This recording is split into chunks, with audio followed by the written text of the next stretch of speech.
Ilustres amigos do canal, tudo bem? A China volta a preocupar o mundo. Forte recessão confirmada mais uma vez.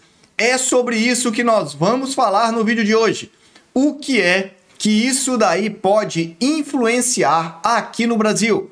Vininvest, o único canal do YouTube com vídeos diários e que responde todas as suas dúvidas. Se você duvida, inscreva-se aí no nosso canal e já aproveita, mande aí também o seu comentário ou a sua dúvida, excetuando comentários políticos, por favor. E olha, amanhã, quinta-feira, live fechada, live exclusiva dos alunos Vininvest e vamos falar sobre previdência privada. Aguardo você às 20 horas. Vamos lá, vamos entender melhor então esse mercado internacional em alerta diante de várias manchetes que saíram na data de hoje. Olha essa aí, da Exame. Por que o cenário de deflação na China vem preocupando o mercado? Risco de deflação na China piora com sinais de economia fraca. Esse é um detalhe importante. Você vai entender o que é economia fraca para a China. É um conceito bem diferente. Preços ao consumidor na China sobem, mas produtor tem deflação. Ou seja, a inflação ao consumidor subiu, mas ao produtor não. Por que foi isso? Ao consumidor é porque foi algo sazonal, ou seja, específico desse período do ano. Mas ao produtor, ou seja, as empresas que produzem mesmo, estão aí com deflação. E isso tende a ser passado para o consumidor. Vou explicar para você mais detalhadamente para você entender. China tem aí uma deflação que vem acontecendo desde o ano de 2023 e agora ela está mostrando cada vez mais que pode estar mais forte e isso traz repercussão de imediata na segunda maior economia do mundo.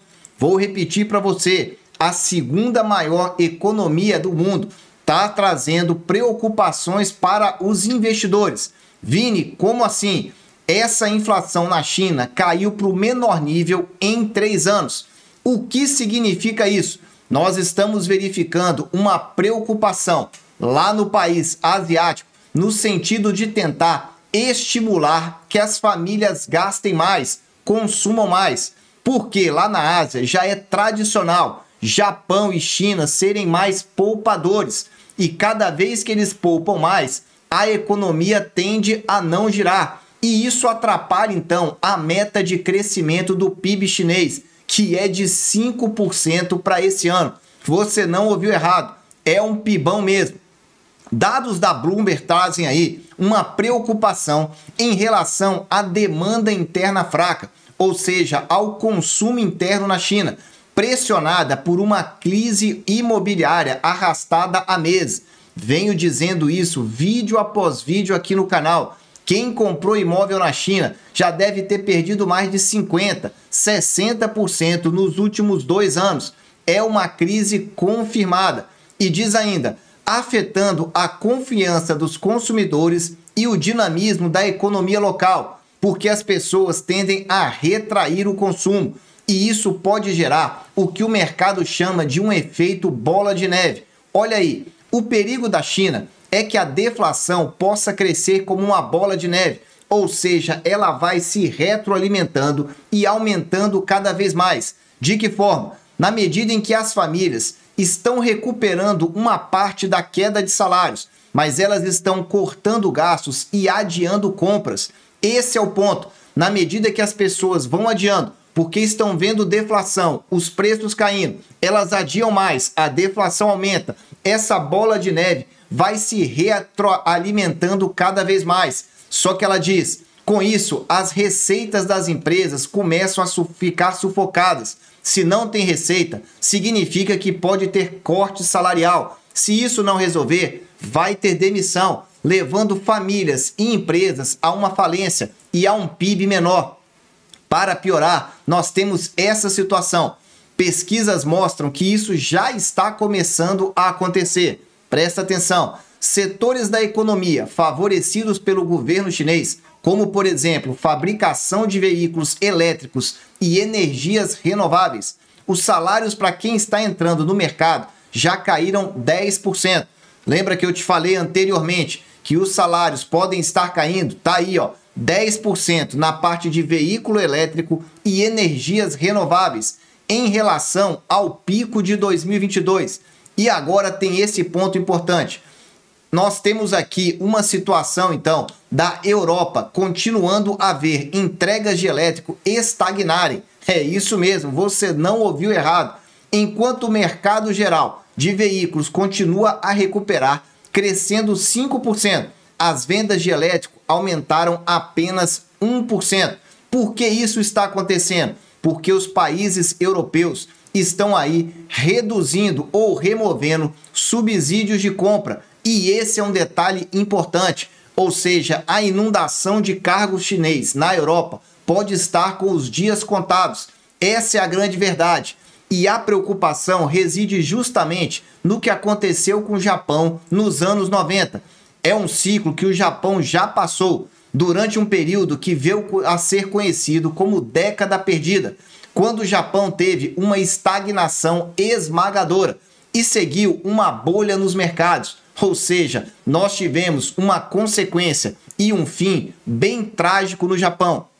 E aqui, o ex-presidente do Banco Central chinês disse na semana passada que erradicar a deflação tem que ser prioridade, ou seja, arranjar uma forma de voltar a estimular esse consumo de forma continuamente lá na China. Parece que esse é um grande desafio, porque diz ainda, no ritmo de crescimento do PIB nominal da China, que se expandiu apenas 4%, parece uma piada, apenas 4%, bem abaixo da meta de 5%.